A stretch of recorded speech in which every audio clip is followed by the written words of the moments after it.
თენგო თევზაძე, კოალიცია ცვლილების ერთ-ერთი ლიდერი გვიერთდება გარედარჩენილთაგან. როგორ ბრძანდები, დიდი მადლობა, რომ იღებთ გადაცემაში მონაწილეობას.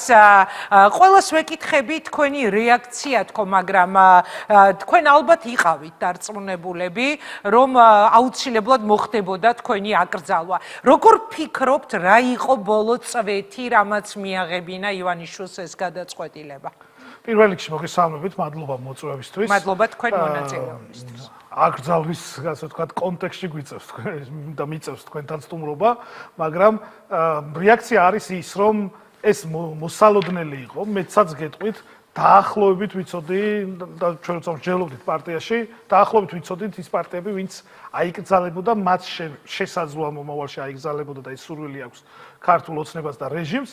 მას შემდეგ რაც გახარიას პარტიამ თქვა, რომ ის შედიოდა პარლამენტში. ცხადი იყო და მათ შორის ჩვენ მოვისმენთ მუქარა ხო, სხვა პარტიების, პარტნიორი პარტიების მიმართ, მათ შორის დროას და სხვა კოალიციებში, სხვა პარტნიორი პარტიების მიმართ, რომ იმათაც აკრძალავენ, როცა ამის დრო დადგება. თუ მათ ექნებათ გავლენა პოლიტიკურ პროცესებზე. ლოგიკურია, რომ პოლიტიკურ პარტიას პოლიტიკურ პროცესზე უნდა კონდეს გავლენა, აბა ეს პარტიები და იმიტომ იქნება კოალიციები, ეს პარტიები არიან ამომრჩევლისთვის, ზოგიერთისთვის მისაღები, ზოგიერთს მაგრამ ცდილობენ უფრო გაიზარდონ ეს სამართლიან დემოკრატიულ მრავალპარტიულ სისტემებში ხდება. ხო, ქართულმა ოცნებამ გადაწყვიტა, რომ ეროვნული ძალები, დაახლოებით ძალები, რომელსაც თქვენ სანამ შემოვიდოდი ვისმენდი, რომ 600-ზე ცოტა მეტიო.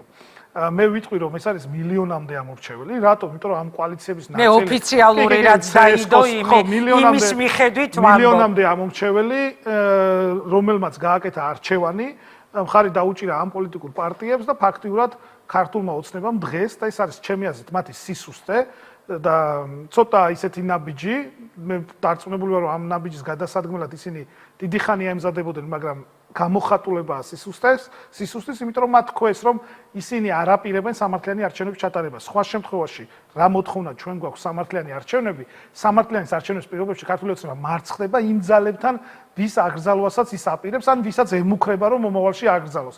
ეს არის, აი, როგორ გითხრათ, ცხადი, ვინაიდან პარტიებს კრძალავდნენ, თან სხვათა შორის შეიძლება სიმბოლურიცაა, შეიძლება დამთხევა 28 ოქტომბერს 35 წლის წინ პირველად ჩატარდა კომუნისტური რეჟიმის პირობებში მრავალპარტიული არჩევნები. დღეს ზუსტად 35 წლის წინ და კომუნისტური რეჟიმის პირობებში მრავალპარტიულ არჩევნებში გაიმარჯვა ეროვნულმა ძალებმა. ამ საკითხს ჩვენ ესე უყურებთ, ჩვენ ეს მოსალოდნელი იყო, ფაქტურად აკრძალულებიც ვართ. საარჩევნო ნომერი არ გვაქვს, პოლიტიკური პარტიის ლიდერები ციხეში არიან.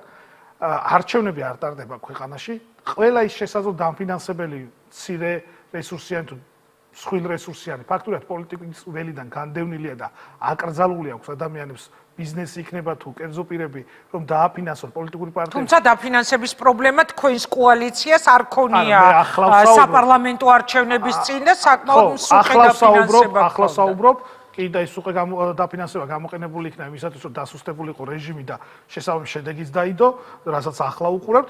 ანუ ის, რაც აუცილებელია მრავალპარტიული და პარტიული ცხოვრებისთვის, ის ფაქტობრივად არ არსებობს დღეს. ეს არის ყველაფერი ქართული ოცნების დამსახურება. მაგრამ მიუხედავად ამისა, რომ ეს შეზღუდვები არსებობს და ეს ფაქტია, ქართულმა ოცნებამ გადაწყვიტა საერთოდ აკრძალოს პოლიტიკური პარტიები. და აკრძალოს პოლიტიკური პარტიები ნიშნავს იმას, რომ ის სუსტია, ბიძინა ივანიშვილს უნდა ერთპარტიული რეჟიმის დამყარება საქართველოში, ცხადია უნდა, მაგრამ ასევე მას უფრო მეტად მოუნდებოდა თუ მას ეყოლება მოთვინიერებული ოპოზიცია. იცით რა, ეს გამოცდილება არსებობს, თქვენ ჩემზე კარგად იცით, მაგალითად რუსეთი, ბელორუსი, ოღონდ დღეს მთელი დღეა მაგას ვამბობ, რომ იქ უფრო დიდი დრო დაჭირდა ამ გადაწყვეტილების მიღებას, ვიდრე საქართველოში რაღაც წარმოუდგენელი სისწრაფით ხდება გადაწყვეტილების მიღება და ალბათ კითხვაც არ უნდა დავსვათ, რა გადაწყვეტილებას მიიღებს საკონსტიტუციო სასამართლო. მე ასე მინდა საკითხი დავსვა, რატომ ეხლა მთელი ამ 13 თუ 14 წელია ხო ამ წლების განმავლობაში ივანიშვილს შეეძლო რომ იგივე გადაწყვეტილება მიეღო ნებისმიერი ოპოზიციური პარტიის წინააღმდეგ მაგ შემთხვევაშიც არაფერი შეუშლიდა ხელს, მაგრამ აი რატომ ეხლა გაჩნდა ასეთი, უბრალოდ გამიჩნდა მე ასეთი კითხვა, ხომ არ იგეგმება ივანიშვილის მხრიდან დაინიშნოს მართლაც ვადამდელი არჩევნები და აი ამ ახალი არჩევნების ჩანიშვნის დროისთვის არ უნდა იყოს პოლიტიკურ ველზე პარტია ნაციონალური მოძრაობა, პარტია და პარტია ლელო. მე ამას შემთხვევით არ ვსვამ ამ კითხვას თენგო თქვენ ჩემზე კარგად იცით რომ მათ არ აქვს საკონსტიტუციო უმრავლესობა და აი ესე მოსუფთავებულ ველზე ხომ არ ემზადება უკვე ივანიშვილი ამ ვადამდელი არჩევნებისთვის და თან იტყვის რომ საერთაშორისო საზოგადოებისთვის რომ აი იყო პროტესტის მოთხოვნა ვადამდელი არჩევნები და აი მე ჩავნიშნე ვადამდელი არჩევნები. შეკითხვისთვის რატომ ახლა დავიწყოთ პირველი ნაწილით და მე ემზადება თუ არა ახალი არჩევნებისთვის თუ რიგარეში არჩევნებისთვის. პირველი, იმიტომ რომ ყველაზე მეტად ახლა უჭირს. ეს არის ცხადი. 2016 წელს, 2020 წელს დიდინა ივანიშვილს მაღალი ალბათობა ჰქონდა იმისა, რომ ის გაიმარჯვებდა და მოიგებდა მათ შორის გაყალბებით არჩევნების შედეგებში ჩარევით, მაგრამ მაღალი ლეგიტიმაცია ექნებოდა. 2024 წლის საპარლამენტო არჩევნების შემდეგ არც ქვეყნის შიგნით და არც ქვეყნის გარეთ მას ლეგიტიმაცია არ აქვს. აი აქ როცა ვსვავთ კითხვას საკონსტიტუციო უმრავლესობა უნდა თუ არა ოცნებას, საკონსტიტუციო უმრავლესობა უნდა ის კი არ არის მათთვის თავარი პრიორიტეტი. თავარი პრიორიტეტი არის ის, რომ მათ უნდათ ლეგიტიმაცია. ხო, ჩაიწერა კიდეც ამ სარჩელში. საყოველთაო არჩევნების გზით არჩეული ორგანოების ლეგიტიმურობის აღიარებაზე უარის თქმა. ანუ მთავარი მათი სათქივარი არის საერთაშორისო იზოლაციაში რომ ლეგიტიმაცია უნდათ, ეს არის თავარი პრიორიტეტი, რომ საკონსტიტუციო უმრავლესობის ნაწილი და მოთმინიერებული ოპოზიცია, ანუ ის ოპოზიცია, რომელიც ამათ ლეგიტიმურად აღიარებს და ლეგიტიმურად ვინ აღიარებს? ოპოზიცია კი არა, ხალხი პირველ რიგში, საზოგადოება. ორი წყარო არსებობს ლეგიტიმაციის. ეს არის საზოგადოება, ხალხი და მეორე ეს არის პოლიტიკურ პროცესში თამაში მონაწილე სუბიექტები. წარმოიდგინეთ, ახლა მთავარი სუბიექტები ამბობენ, რომ არ არის ლეგიტიმური, ხალხი და საზოგადოება, მათ შორის ბოლო ამ ეგრეთ წოდებულ ადგილობრივ თვითმმართველობის არჩევნებში, უბრალოდ დათვლადია მათი შედეგებითაც კი 750,000 ამომრჩეველი არ მივიდა არჩევნებს. არ მივიდა ოპოზიციურად განწყობილი ამომრჩეველი. ანუ მათ საზოგადოებაშიც არ აქვს ლეგიტიმაცია და არც პოლიტიკურ პარტიებში. რა უნდათ? ძალიან, ასე ვთქვათ, მნიშვნელოვან ასე ვთქვათ, წითელ ხაზებში გავდივართ. ძალიან რთული პოლიტიკური პროცესია. ქართულ ოცნებას უნდა სატელიტ პოლიტიკურ პარტიებთან ერთად ჩაატაროს არჩევნები და ამ სატელიტმა პოლიტიკურმა პარტიებმა აღიაროს მათი ლეგიტიმაცია. ანუ მათი მთავარი სატკივარი არის იზოლაცია, რომელშიც ისინი აღმოჩნდნენ საპარლამენტო ბოიკოტი. ჩვენ შევძელით, რომ საქართველოს კი არ მოხდა ლეგიტიმაციაში, იმის იზოლაციაში. ეს შეძლო ეროვნულმა პროდასავლურმა ოპოზიციამ, მიუხედავად იმისა, რომ ჩვენ ბევრი განსხვავებები გვაქვს და ამაზეც ალბათ დასვათ შეკითხვას. არამედ ჩვენ შევძელით, რომ ქართული ოცნება მოხდა იზოლაციაში. ძალიან დიდი მუშაობა დაგვჭირდა ამისთვის საერთაშორისო მიმართულებით, ასევე ძალიან დიდი მუშაობა დაგვჭირდა ქვეყნის შიგნით. მიუხედავად იმისა, რომ შეზღუდულია რესურსები, თქვენ ძალიან კარგად იცით, მათ შორის შეზღუდულია და ზეწოლის ქვეშაა მედია, არასამთავრობო ორგანიზაციები, სამოქალაქო ორგანიზაციები და ასე შემდეგ. ჩვენ შევძელით ყველაფერს აკრძალავენ. ყველაფერს ნებია ასეთი პირი უჩანს. აუცილებლად. ამიტომ ეს არის ძალიან მნიშვნელოვანი საკითხი და რა ჩვენი პოლიტიკური პარტიის ლიდერები რო აკრძალულები და პატიმრობაში არიან, ამით რა შეიძლება ნიკა მელიან, ნიკა გვარამია ბრძოლას თავს დაანებებს, ან მე თენგო თევზაძეს, რომელსაც რაღაც 2008 წლის ომთან დაკავშირებით თურმე ერთ-ერთი საბუძველი ყოფილა, საერთოდ 17-18 წელს ვიყავი, მოხალისედ ჩავეწერე მაშინ და ეს ბაზები ეკნებათ გადაამოწმონ. ანუ მე რა ომთან დაკავშირება, ეს არის გადაწერა ერთი მხრივ იმ მიღწევის, რაც 90-იან წლებში და მანამდე 9 აპრილს და ერთი მხრივ 9 აპრილის იმ ტრაგიკულ და ასევე გამარჯვების დღეს და მეორე მხრივ 91 წლის 9 აპრილს დამოუკიდებლობის აღდგენის აქტით მოხდა. ანუ ჩვენ აღვადგინეთ დამოუკიდებლობა და კარგად და ზუსტად თითქოს იწინასწარ მეტყველა, მაგრამ მისი ასე ვთქვათ პოლიტიკის ცოდნა და გამჭირახობა ამის შესაძლებლობას აძლევდა მერაბ კოსტავანო ბრძოლა თავისუფლებისთვის გაგრძელდება. დამოუკიდებლობის აღდგენა მოხდა ბიძინას ივანიშვილის და ამ რუსული რეჟიმის პირობებში ჩვენ ვიბრძვით ახლა თავისუფლებისთვის. ეს არის მაინც ერთ კითხვას დავსვამ, ხო იცით, ისე მიდის ჩვენი ცხოვრება, რომ უკვე ცოტა განსხვავებული კითხვის დასმის მეშინია ხოლმე ხანდახან, იმიტომ რომ მე საშინელი შემოტევა მოდის, მაგრამ მაინც მინდა ეხა დავსვა ასეთი კითხვა.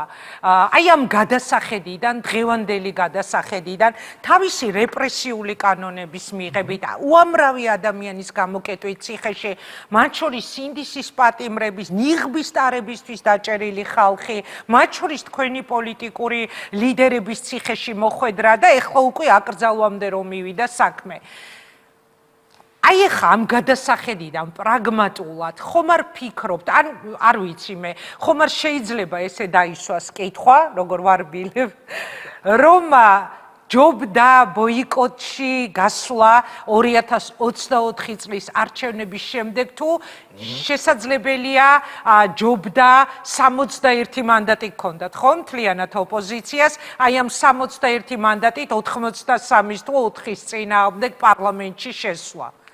ხო, მიხდით ხო როგორ მოვუარე რომ არ ჩავიქოლო, მაგრამ აი უბრალოდ დღეს რომ ვფიქრობთ ხო ამ გადასახედიდან შესაძლებელია ხომ არ ჯობდა მაშინ პრაგმატულად მიდგომა თუ ასეთი მოცემულობა უფრო უკეთესია ბრძოლის შედეგისთვის მე ვგულისხმობ საერთაშორისო იზოლაციას რომელიც მოიტანა საპარლამენტო მანდატებზე უარის თქმა შეიძლება შეკითხვა რბილად დასმული იყო მაგრამ შინაარსი იყო ხისტი აქედან გამომდინარე ხო მადლობა რომ მაინც გავრისკე ამ ასე ვთქვათ კითხვის ბილად დასმა ეხსადეთ მაინც გავრისკე ამ კითხვის დასმა ანუ თქვენ რას გთავაზობთ რომ მე კი არ გთავაზობ კითხვას თქვენ ვიცით რომ არ გთავაზობთ უბრალოდ თქვენი კითხვის შინაარსი ის იყო რომ თუ ადამიანს პრინციპულად მიაჩნია რომ ამ ქვეყნის თავისუფლებისთვის ვიბრძვით თავისუფლების მტრებთან თანამშრომლობაზე წავიდეთ ხო მე უბრალოდ კითხვა დავსვით თავისუფლების საქართველოს და ჩვენი ქვეყნის იზოლაციაში მოქცევა ვისაც უნდა ეს არის ქართული ოცნება და ბიძინა ივანიშვილი პირდაპირ გაცხადებულად ამობენ აგინებენ ლანძღავენ ყველას და ჩვენი ქვეყნის თავისუფლების მტრებთან თანამშრომლობაში ვერ შევართ თორე ვინ და ჩვენ პოლიტიკურ პარტიას შეიძლება აწყობდა და უნდოდა კიდეც გამარჯვების შემთხვევაში ან საზოგადოება თუ გადაწყვეტდა რომ დამარცხებული ვიყავით დამარცხების შემთხვევაში პარლამენტშიც ყოფილიყავით ადგილობრივ თვითმმართველობის არჩევნებშიც მიგვეღო მონაწილეობა და მანდატების უმრავლესობა მიგვეღო მაგრამ გამორიცხულია დღეს საზოგადოების მოთხოვნა კიდევ ერთხელ დათვლადია 750.000 მამოჩევლმა თქვა რომ ის არ აღიარებს ქართულ ოცნებას და პოლიტიკური პარტიები არის ინსტრუმენტი დემოკრატიისთვის მაგრამ ხელისუფლებების და რეჟიმებს ცვლის ხალხი ინსტრუმენტების მეშვეობით ანუ აბსოლუტურად დარწმუნებული ხართ 100-დან 100%-ით რომ ეს იყო საუკეთესო გადაწყვეტილება სამივე პარტიის სამივე კოალიციის მხრიდან ვინც არ შეხვედი დღეს რეჟიმი რო ასე სუსტია რეჟიმმა თავისი სახე რომ აჩვენა ეს არის ძალიან მნიშვნელოვანი ქვეყნის შიგნით და ქვეყნის გარეთ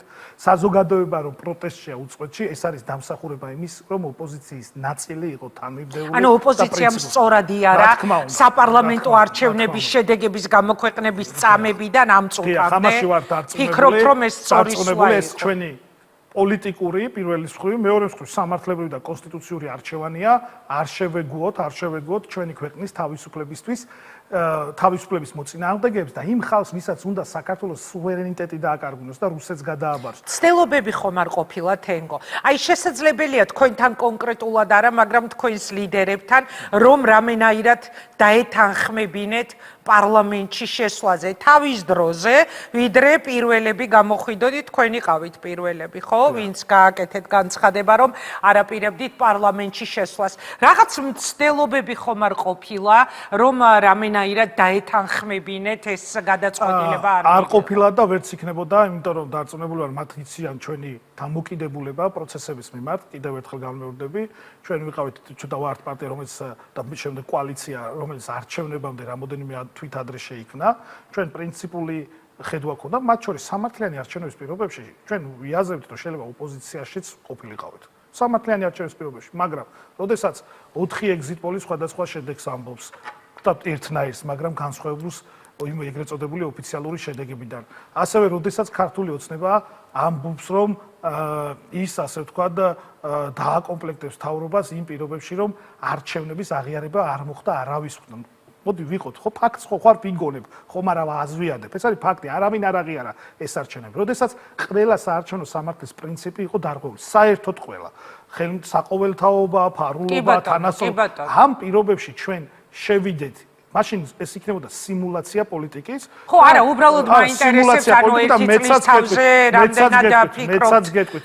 რამე შეცდომა იყო თუ არა დაშვებული ბრძოლაში. პირიქით, ეს იყო და უფრო მეტად თანმიმდევრულები რო ყოფილიყავით, ეს ძალიან გასახარი იქნებოდა. ახლა რო არავის არ მიგვეღო არჩევნებში მონაწილეობა, ან ის პარტია, რომელიც ოპოზიციად ითვლებოდა და მათი ამომრჩეველი ოპოზიციურია, მათ შედეგებსაც დაეთყო, ხო? 150.000 ხმა მიიღეს მაშინ 24 წლის არჩევნებში, ახლა სადღაც 59.000 ხმა მიიღეს. ანუ გახარიას პარტიას ამომრჩეველი არის ოპოზიციურად განწყობილი ამომრჩეველი. მიხვდა რომ აზრი აღარ ქონდა არჩევნებზე მისვლას და ამათვის ხმის მიცემას, იმიტომ რომ ესენი მზად იყვნენ სატელიტები ყოფილიყვნენ. ანი წითლიძემ დაწერა დღეს Facebook-ზე ნაციონალური მოძრაობის ერთ-ერთმა ლიდერმა მოთაგა ნიკა გილაური, რომელსაც თქვენი კოალიცია როგორც პრემიერობის კანდიდატს ისე წარმოუჩენდა საკუთარ ამომრჩეველს და რაღაც ინსაიდერული ინფორმაცია აქვს. ინსაიდერული, მაგრამ ეხლა შევთანხმდეთ რომ ასე იყო. ნიკა გილაური მოთაგა შენს თავს რომ პრემიერად გვთავაზობდა ის კოალიციაც აკრძალეს და შენს სათხარო რომ გაქრიო და რამე კომენტარს ხომ არ გააკეთებ. შენ ერთი ფაქტს ვიტყვი, ჩვენ ვიყავით ქარტიაზე ხელმომწერი პოლიტიკური პარტია და იქ სხვანაირად უნდა ყოფილიყო ამ ქარტიით, მათ შორის პრემიერ-მინისტრის საკითხიც და ეს ამ პირობას ჩვენ როგორც ქარტიის მაგრამ ნიკა გილაურის ფაქტორი უდიდესი იყო თქვენს წინასაარჩევნო პრემიერ-მინისტრობასთან დაკავშირებით და ქარტიასთან დაკავშირებით. რაც შეეხება ქალბატონი წითლიძემ დაწერა. წითლიძის, ხო? წითლიძის პოსტი ამ დღეს ყველაზე პრიორიტეტული საკითხი მოუძებნია ქალბატონ წითლიძეს. არა, რატო? მე ხა გეკითხებით აი ამ ერთწლიან ბრძოლაზე ყველა პარტიას ვეკითხები ხომ ეს გავს კითხვას ყველას სულ. ბატონი ნიკა გილაური აფინანსებდა და ეხმარებოდა ჩვენ ბრძოლას სხვა მნიშვნელოვან დამფინანსებლებთან ერთად, არ იყო ერთადერთი და არც მარტო ის იყო მსხვილი კონტრიბუტორი სხვა პოლიტიკურ სხვა დაფინანსებლებთან ერთად.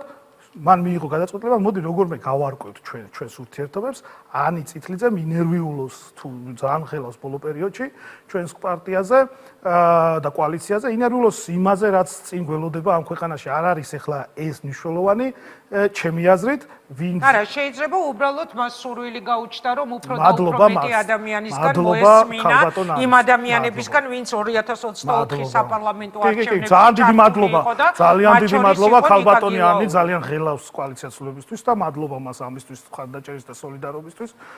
დაულაგდებით როგორ ირონია არა, მე მგონი საჭირო, ძალიან ლეგიტიმური კითხვაა. მადლობა. ესეთი ის არის არა კარგია ძალიან სოლიდარობის გამოხატვა. მნიშვნელოვანია და ჩვენ ვიბრძვით. წინააღმდეგობაში ვარ და ნიკა გილაური იქნება, სხვა მხარდაჭერები იქნება ჩვენი პარტიისა. ისე გააქვთ პარტიას ურთიერთობა ნიკა გილაურთან? არა, ბოლო პერიოდში არ არის, მათ შორის ის ადამიანები, ვინც პირადი ურთიერთობა ჰქონდათ თავის დროზე ადრე, ისინი ციხეში არიან და ეხლა შეზღუდულია რა თქმა უნდა. აი, დროას და გირჩი მეტი თავისუფლების თემა მინდა, თენგო რომ შემოვიტანო ჩვენ საუბარში, რითი ახსენით, რომ მაგალითად ვერ იტყვი, რომ ელენე ხოშტარია ან ზურა ჯაფარიძე არ არიან უმწვავესად დაპირისპირებულები რეჟიმთან. არ არის ამაზე დამოკიდებული. აი, რითი ახსენით, რომ პარტია ახალი, კონკრეტულად პარტია ახალი თქვენი კოალიციიდან უნდა აიკრძალოს, მაგრამ არ უნდა აიკრძალოს. გითხეს, რომ გავლენა არ აქვსო პოლიტიკურ პროცესებზეო. მე ამაში ვერ დავეთანხმებოდი მაგალითად ოცნებას, რომ ელენე ხოშტარიას თავისი პოლიტიკური ჯგუფით ან ზურა ჯაფარას თავისი პარტიით არ აქვს გავლენა თქვენ სამომრჩეველზე და პოლიტიკურ პროცესებზე. ნამდვილად ვერ დავეთანხმები, აი გამოკვეთილად ჰიპერაქტიური პოლიტიკოსები არიან და თქვენ რითი ახსენეთ? პირველ რიგში არის მნიშვნელოვანი ერთი რამ, რომ ჩვენ თანასწორი პარტნიორები ვართ. ხო და ამიტომ გეკითხები. მივყვები. მათ არ უნდათ ერთი რამ, რომ ყველა პარტია ერთიანად აეგზავათ, თორე დროას და გირჩ დაემუქრენ და სხვა სტრატეგია აღმაშენებელსაც დაემუქრენ, ევროპულ საქართველოსაც, როგორც კიო, თქვენო, ასე ვთქვათ, ან გადალაგება, გადმოლაგება მოხდებაო, თქვენც ეგრევე აკრძალავთ. ანუ აქ არის საკითხი, ასე ვთქვათ, თავარი საკითხი არის ორ რამეში. ერთი მხრივ არის იმაში, რომ მათ უნდა წარმოაჩინონ საზოგადოებაში, რომ აი თავარი არალეგიტიმურობის საფუძვლები ვართ ჩვენ, ასე ვთქვათ, ეს ასაკრძალად გამზადებული პარტიები და მეორე არის ის, რომ საზოგადოებაში იქნებოდა ძნელად გასაგები, როგორ უნდა აკრძალოს 20-მდე პოლიტიკური პარტია და ამაში ვარ ხმად დარწმუნებული, იმიტომ რომ ვერ ახსნიდან ახლა გირჩი მეტი თავისუფლება და დროა როგორ უნდა აკრძალო ომის დანაშაულისთვის, ადამიანების წამებისთვის, ან როგორც ახალი რა თქმა უნდა და სხვა პოლიტიკური პარტიები. ანუ თქვენ მაინც როგორც ნაციონალური მოძრაობიდან წამოსული ადამიანები როგორ არა? ნიკა მელია თავმჯდომარე იყო ნაციონალური მოძრაობის და მელია სამოყვა ნახევარზე მეტი ნაციონალური მოძრაობა შედეგებმაც აჩვენა ეს ხო მე საპარლამენტო არჩევნებზე და განსაკუთრებით რეგიონებში თითქმის დააკარგინეს. გეთახმებით, მაგრამ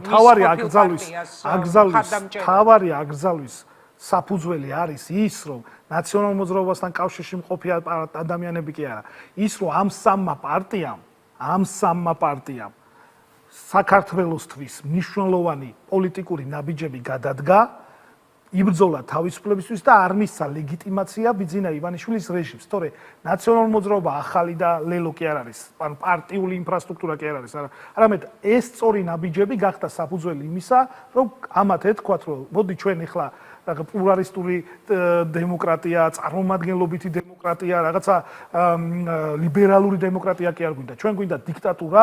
ხო და მაშინ რატო არა იკრძალა ის დანარჩენები? ეს ძალიან საინტერესო კითხვაა. ანუ მაგალითად კოალიცია, თქვენი კოალიცია, მე კიდე ერთხელ გავიმეორებ რა, ვერაფრით ვერ ვიტყვი, რომ ელენე ხოშტარია შეიძლებოდა არა ეკრძალათ, რომ თითქოს უფრო ნაკლები პრობლემა იყო ამ ხელისუფლებისთვის და თავის ტკივილი ან ჯაფარა. აი უბრალოდ ეს თქვენ როგორ ახსენეთ? არა, ორივეს აკრძალავენ და დააკავშირებენ პარტია ახალს, ეს ცხადია, და კოალიციაცულებისთვის, იმიტომ რომ ესეთი სახელით მონაწილეობდით არჩევნებში.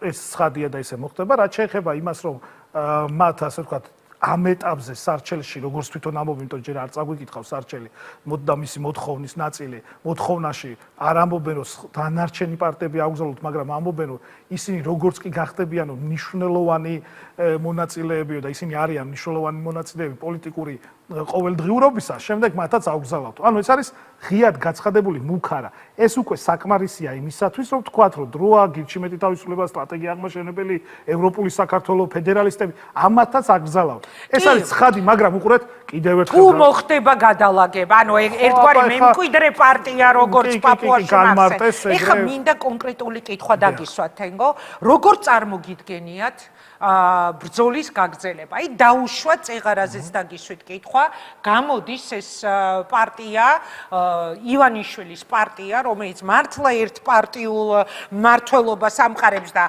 ამ ქვეყნის ბევრმა მოქალაქემ, ვინც ჯერ კიდევ შეიძლება ეჭვებში არის თუ არა ეს ასე უნდა იცოდეს, რომ მხოლოდ ერთპარტიული მმართველობა მყარდება, ანუ დიქტატურა ოფიციალურად ფორმდება და ზუსტად იგივე გზა გაიარეს რუსეთშიც, ოპოზიციამ და ბელორუსშიც, აი ზუსტად იგივე და ეს უფრო სწრაფი ტემპით აქ ამყარებს დიქტატურას, აი დაუშვათ მოხდა აკრძალვა და რაც შეიძლება მალე ინიშნება არჩევნები ბრძოლაში როგორ ხედავთ თქვენს თავს, როგორც პარტია. ხო, ჩვენ რა თქმა უნდა გავაგრძელებთ ბრძოლას, ეს სხვათა შორის ჩვენი ქვეყნის ისტორიაში უკვე მოხდა, მათ შორის აკრძალული ადამიანები, ერთის მხრივ ის ადამიანები, ვინც საბჭოთა კომუნისტურ რეჟიმს ებრძოდა, ჩვენ გავაგრძელებთ. აგვიგზალავენ თქვენთან მოსვლას, მაგალითად მედიებს აუგზალავენ. ანუ ამას უშვებთ, რომ შეიძლება მედიას აუკრძალოთ. ძალიან მარტივია, ქალბატონო, ერთი რამ უნდა ვიცოდეთ. რუსეთმა ძალიან ნელ-ნელა განვლო ეს პერიოდი, რაც ბიძინა ივანიშვილმა ძალიან დააჩქარა. ეხლა ბიძინა ივანიშვილს რუსეთისგან განსხვავებით, პუტინის რეჟიმისგან განსხვავებით, ჯერ არ ყავს ძლიერი სატელიტები, როგორც არის LDPR-ი, ანუ ყოფილი გარდაცვლილი ჟირინოვსკის პარტია და ასევე ზუგანოვის პარტია, კომუნისტური პარტია, ანუ ესეთი აი კლასიკური ისტორიული პარტიები, რომელიც ვერ აქცია ვერცეთი ესეთი რეალური ოპოზიცია, ვერ აქცია ესეთ პარტიებად, მათ შორის ის, ვისაც ყოველ შემთხვევაში აკრძალვას უპირებს. ეს თვითონ ფიქრობს ესე და კარგია რომ ესეა. ამის შემდეგ ეს დაიწყებს ახლა რეჟიმი სატელიტი პარტიების შექმნას, ვერცერთმა სატელიტმა ვერ გაუმართლა. ეს ხო ცხადია, ახლა 2-3%-იან ბარიერში ტრიალებს ყველა ეს პარტია. ეს პარალელურად ამას ესწრება მეორე მხრივ. ესწრება შემდეგ რამის, რომ ძალიან დაჩქარებული პროცესია, ფაქტობრივად ეს პარტიების შექმნას წარმოაჩინოს როგორც ოპოზიციური, რეალურად ოპოზიციური პარტიები. თქვენ როგორ აღიარებთ, თორე ბიძინა რასიზმს გავაგრძელებ ამას, ეს უნდა შეძლოს, თუ არა და ჩვენი შეზღუდვა მას ყველა შემთხვევაში გაუჭირდება. ჩვენ გავაგრძელებთ, აი თუ თქვენ ახლა მომიწვიეთ, მომავალშიც მომიწვევთ, იმედი მაქვს, აგიგრძალავთ ჩემს მოწვევას ან ჩვენი პარტიის სახელის გამოცხადებას არის 21 საუკუნეში ყველანაირი ტექნოლოგია მისაც რომ ჩვენი სათქმელი მივიტანოთ ადამიანებთან და ეს ბოლო ეგრეთ წოდებული 4 ოქტომბრის არჩევნები ამის კარგი მაგალითი იყო სხვათა შორის. ძალიან კარგად იმუშავა. ამაზე შეგვიძლია მე ვიცაუბროთ. აკვიგრძალავს მაგალითად თანამედროვე საკომუნიკაციო არხების გამოყენებას, რასაც ისეც ვაკეთებთ პარტია ახალის და კოალიცია ცვლილების წევრები. გადავიკიდებთ ზურგჩაქმნებს, მივალთ მოქალაქეებთან და დაუწყებთ ლაპარაკს. ამასაც აკვიგრძალავს, არის დარჩენილი აქვს ერთი ნაბიჯი. ფიზიკურ განადგურებამდე პოლიტიკური ლიდერებს, რაც რუსეთში მოხდა და მაშინ ჯერ ნემცოვის მაგალითი შეგვიძლია და ასე შემდეგ გავიხსენოთ არაერთი, ფიზიკურ განადგურებამდე აქვს სოციალურ-ეკონომიკური შეზღუდვა დარჩენილი. ანუ ერთი ნაბიჯი დარჩა.